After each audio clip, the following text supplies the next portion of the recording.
నమస్తే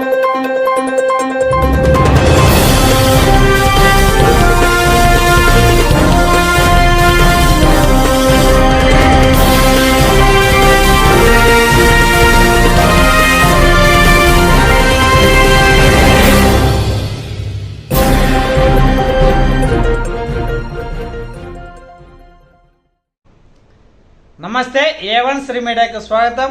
ప్రతి క్షణం సామాన్యుల పక్షం. నేటి వార్తా విశేషాలు. అందరికీ నమస్కారం అండి.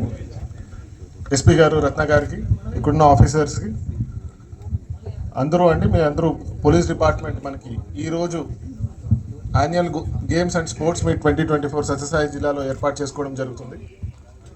ఈ కార్యక్రమానికి నన్ను పిలిచినందుకు సంతోషిస్తున్నా. ఎస్పీ గారికి కూడా థ్యాంక్స్ చెప్తున్నా. అంతేకాకుండా మీ అందరూ ఒక సంవత్సరంలో అన్ని రకాల డ్యూటీస్ ఉంటాయి. మీరు ప్రతి ఒక్క డ్యూటీలో కూడా పండగ రోజు కాకుండా పండగ రోజు కూడా పనిచేస్తూ అన్ని రోజులు కూడా పని మనకి ఉంటుంది. సో అందులో భాగంగా ఈ యాన్యువల్ స్పోర్ట్స్ మీట్ అనేది మీకు ఒక బ్రేక్ లాంటిది అని అనుకోవచ్చు. అట్ ద సేమ్ టైం మీకు ఒక బాడీ అండ్ మనకి వర్క్కి ఏం బ్యాలెన్స్ ఉందో ఇది కూడా మనకు ఒక బ్రేక్ లాగా తీసుకొని ఒకరోజు ఇవన్నీ కూడా ఈ బ్యాలెన్స్ అనేది మనం చూసుకోవాల్సి ఉంటుంది. అంతేకాకుండా ఇప్పుడు ఆల్రెడీ ఈ ఎంటైర్ స్పోర్ట్స్ మీట్లో ఏంటి అంటే మనకి ఒక టీం వర్క్ అనేది ఏర్పాటు అవుతుంది. డ్యూరింగ్ ద కోర్స్ ఆఫ్ మన రెగ్యులర్ ప్రాసెస్ వర్క్లో కూడా మనకి చాలా వరకు బాడీ కూడా స్ట్రెస్ అయి ఉంటుంది. ఈ స్పోర్ట్స్ అనేది మనకు ఒక విశ్రాంతి, అట్ ద సేమ్ టైం ఒక టీం వర్క్ కూడా మనకి ఇంకొక రీఇన్విగరేషన్ ఉంటుంది. మనం ఎలా వర్క్ చేయాలి అని కూడా మనకు ఒక ఇంట్రోస్పెక్షన్ కూడా ఉంటుంది.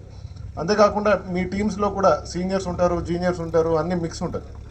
కాబట్టి ప్రతి సీనియర్ ఉండరు, జూనియర్ ఉండరు. ఒక స్పోర్ట్స్ స్పిరిట్తో మీరు ఈ ఒక గేమ్స్ ఆడి ఆ గేమ్స్తో పాటు ఒక టీం వర్క్ కూడా చేసుకొని ఈ సంవత్సరం ఏం వర్క్ చేసామో ఇవన్నీ కూడా మనం ఈ స్పోర్ట్స్ మీట్తో ఒక ఉల్లాసంగా తీసుకొని మనం ఒక మానసిక ఆరోగ్యం కూడా మనం ఒక బ్యాలెన్స్ తీసుకొని ముందుకు తీసుకెళ్తామని కోరుతూ ఈ యొక్క కార్యక్రమానికి అభినందనలు చెప్తూ ఇంకా ఆల్ ద బెస్ట్ అండి. థ్యాంక్ యూ అండి.